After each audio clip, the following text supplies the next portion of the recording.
할렐루야, 조나스입니다. 오늘도 말씀으로 하루를 시작합니다. 슬기로운 아침 시간 열왕기하 16장 말씀 보겠습니다.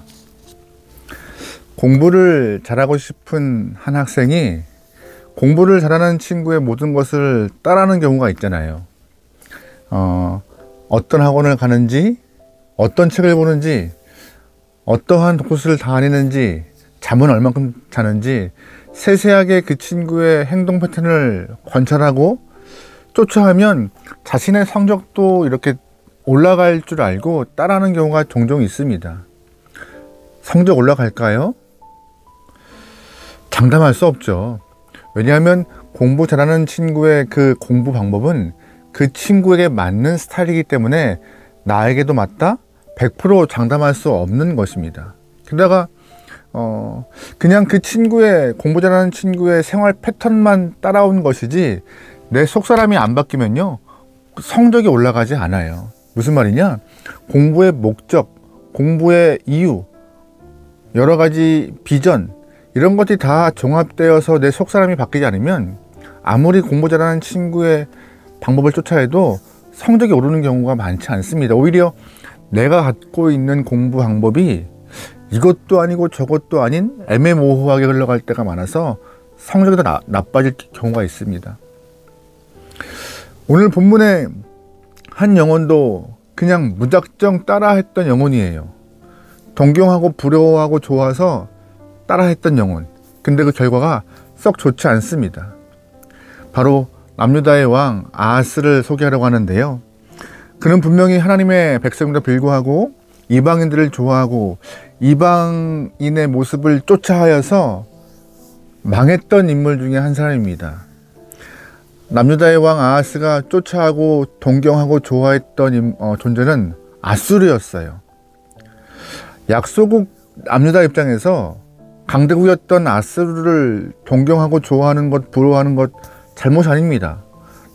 되고 싶고 좋아하고, 하지만 좋아하는 것과 따라하고 쫓아하는 것은 별개의 문제예요. 부러워하는 것과 그 사람의 모습을 답습하는 것은 별개의 문제인데 아하스는 그 사람을, 그 존재를 부러워해서 방법까지 따라했던 영혼이었습니다. 당시 아수르가 행했던 못된 모습까지 다 따라해요. 3절 말씀입니다. 이스라엘의 여러 왕의 길로 행하며 또 여호와께서 이스라엘 자손 앞에서 쫓아내신 이방 사람의 가져간 일을 따라 자기 아들을 불가운데로 진행하게 하며. 아멘. 무슨 말이에요? 그 당시 이방 사람, 특히 아수르에서는요 자신의 마음을 표현하기 위해서 소원을 이루기 위해 자녀를 제물로 삼아 드리는 인신제사가 성행했습니다. 아주 악한 모습이죠. 근데 이 남유다의 아하스가 그 모습까지 쫓아해요. 내가 내 소원을 이루기 위해서 내가 가장 아끼는 아들까지 제물로 바쳤으면 이방의 신이, 우상의 신이 내 소원을 이룰 거야 라는 아주 잘못된 신앙관까지 다 가져오는 모습이 본문에 보입니다.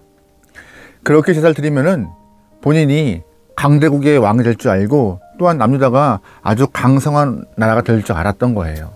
근데 오히려 그렇게 못된 모습을 쫓아해도 북이스라엘과 아람의 연합군에 의하여서 침략을 당해요. 강대국을 쫓아하면 자신의 나라가, 자신이 더욱더 크고 강한 나라와 민족 될 줄 믿었는데 오히려 침략을 당하여서 당황스러움을 경험하는 아하스를 보게 됩니다. 8절과 9절 말씀입니다. 아하스가 여호와의 성전과 왕궁 곳간에 있는 은금을 내어다가 아수르의 왕에게 예물로 보냈더니 아수르 왕이 그 청을 듣고 곧 올라와서 다메섹을 쳐서 점령하여 그 백성을 사로잡아 기르로 옮기고 또 르신을 죽였더라. 아멘. 무슨 말이에요? 남유다가 아수르를 좋아해서 따라했는데 오히려 북이스라엘과 아람이 침공을 합니다. 자신들의 힘으로는 막을 수가 없었어요. 그래서 너무나 좋아하고 동경했던 아수르에게 도움을 청해요. 아하스가 아수르에게 도움을 청합니다. 내가 평소에 당신을 너무 좋아해요. 당신 나라를 쫓아했어요. 근데 우리가 이렇게 지금 나라가 어려움을 당하고 있는데 우리 도와주시면 안 돼요? 근데 아수르가 그래? 내가 평소에 네가 우리를 좋아하고 따라했으니 내가 도와줄게 이랬나요? 아니에요. 8절과 9절 말씀에 아주 속물근성을 드러내죠. 모른 채 해버리는 거예요. 그러자 8절과 9절 말씀에 아하스가 성전에 있는 곡관, 왕궁 곡관을 다 헐어서 재물을 다 아수르 왕에게 주자 돈을 받은 아수르 왕이 그제서야 움직여서 남유다와 북이스라엘과 아람 나라의 연합군을 물리쳐 주는 것입니다. 받은 만큼 행하고 있는 것이에요. 기브 앤 테이크요. 어쨌든 그 많은 재물을 받은 아수르가 북이스라엘과 아람 연합군을 물리쳐 주어서 이제 남유다가 숨통이 좀 트게 되었어요. 아하스가 너무 감사했어요. 뭐 감사할 일은 아니죠. 왜냐면 내가 돈을 준 만큼 했으니까 값어치 산 거예요. 근데 아하스는 그렇게 생각하지 않았어요. 저 내가 존경하고 좋아하는 아수르가 우리를 도왔구나 라고 생각했던 것이죠. 너무나 감사해서 아수르에 방문하여 아수르 왕을 만나 감사의 마음을 표현하기까지 합니다. 그런데 아수르의 방문을 하는 순간 아하스 눈에 딱 들어오는 것이 있었습니다. 바로 제단이요. 저곳에서 아수르가 마음을 담아해서 우상을 섬겼고 자신들의 신에게 제물을 바쳤고 믿음을 보였구나. 근데 그 제단이 너무나 아름다워 보였던 거예요. 10절 말씀이에요. 아하스 왕이 아수르의 왕 디글랏 빌레셀을 만나러 다메섹에 갔다가 거기에 있는 제단을 보고 아하스 왕이 그 제단의 모든 구조와 제도의 양식을 그려 제사장 우리아에게 보냈더니 아하스 왕이 다메섹에서 들어오기 전에 제사장 우리아가 아하스 왕의 다메섹에서 보낸 대로 모두 행하여 제사장 우리아가 제단을 만든지라. 아멘. 아하스가 그 아수르에 가서 보았던 제단을 다 그려요. 그려서 본국으로 보냅니다. 이거 만들어. 근데 문제는 뭐예요? 그 도면을 받은 제사장 우리아가 그걸 똑같이 만들어낸 거예요. 이게 바로 남유다의 비극이고 아하스의 악행입니다. 아수르의 힘의 원천은 저 제단에 있구나라고 해서 하나님의 성전에 이 제단을 들여놓은 거예요. 아하스와 제사장 우리아가. 솔직히 신앙인들은 따라하는 존재예요. 예수를 쫓고 말씀을 따라하는 존재. 그런데 하나님의 백성인 우리가 오늘 이 시간 스스로에게 물어볼 때 내가 세상을 동경하고 세상을 쫓아가고 따라가고 있지 않은지 아하스와 같이 오히려 하나님을 쫓고 따라가고 말씀대로 행해야 될 성도가 다른 것들을 마음에 품고 있지 않은지 한번 질문해야 될 시간인 것 같습니다. 어떤 분들은 말씀하는 경우가 있어요. 목사님, 성도도 세상에 살고 있는데 세상을 무시할 수 없잖아요. 그러면 세상과 하나님 동시에 쫓을 수 있지 않을까요?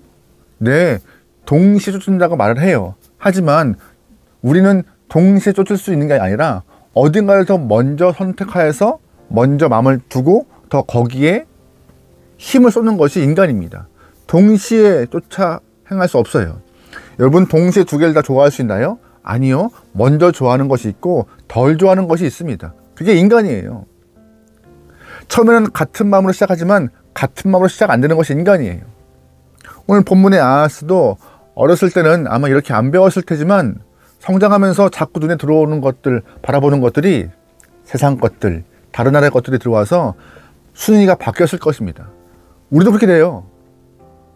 우리도 악한 인간인지라 분명히 말씀을 따라하고 성도로서 하나님을 사랑하고 예수를 쫓아야 하는 것을 알지만 세상을 향하여서 눈을 돌리는 순간 순위가 바뀌어버립니다. 인간은 그래요. 원래 동시에 못 좋아해요. 그래서 한 사람만 하나만 선택하여서 하나만 쫓아가는 것이 인간의 바른 지혜인 것이에요.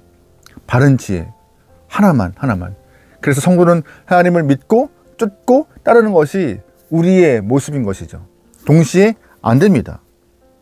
보세요. 본문에서 아하스와 우리아가 제단을 만들어서 어떻게 했는지 아세요? 그 위치를 어떻게 놓았을까요? 14절 말씀이에요. 또 여호와의 앞 곧 성전 앞에 있던 노추단을 새 제단과 여호와의 성전 사이에 옮겨다가 그 제단 북쪽에 그것을 두니라. 아멘. 무슨 말이에요? 하나님의 성전 안에 있던 제단을 저 북쪽 끝 구석으로 밀어 놓은 거예요. 그리고 아수르에서 본따 왔던 제단을 중앙에 딱 놓은 것이죠. 이런 모습이에요. 이런 모습. 버젓이 우리 중앙에 있어야 될 주의 말씀이 세상을 섬기고 좋아하고 따라가다 보면 저 구석으로 밀려나서 세상의 중앙에 위치하는 것입니다. 그래서 우리가 무엇을 따라하고 무엇을 좋아하고 무엇을 동경하는 따라서 삶의 위치와 모습도 완전히 바뀌어버리는 것입니다. 오늘 이 아하스의 모습이 옛날 그 구약에 있던 성경책에 있던 하나의 모습이라고 생각하시면 안 됩니다. 이 모습이 우리 모습일 수 있어요. 이 모습이. 무엇을 쫓고 있느냐, 무엇을 바라보고 있느냐.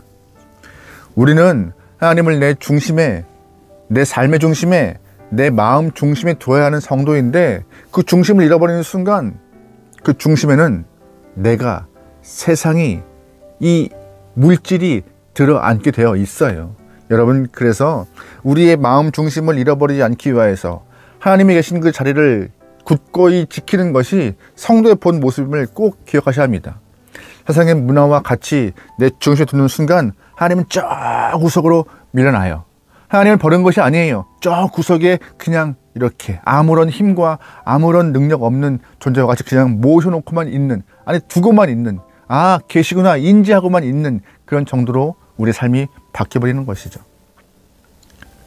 그러면 이런 모습에 하나님이 잘했다, 그렇지, 네가 지혜로워서 더 좋은 것을 선택하였구나라고 하나님이 칭찬하실까요?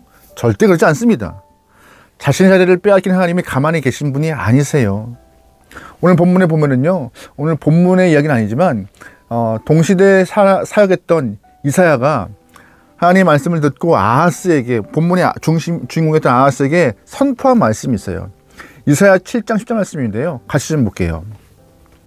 여호와께서 또 아하스에게 말씀하여 이르시되 너는 내 하나님 여호와께 한 징조를 구하되 깊은 데에서든지 높은 데서든지 구하라 하시니 아하스가 이르되 나는 구하지 아니하겠나이다.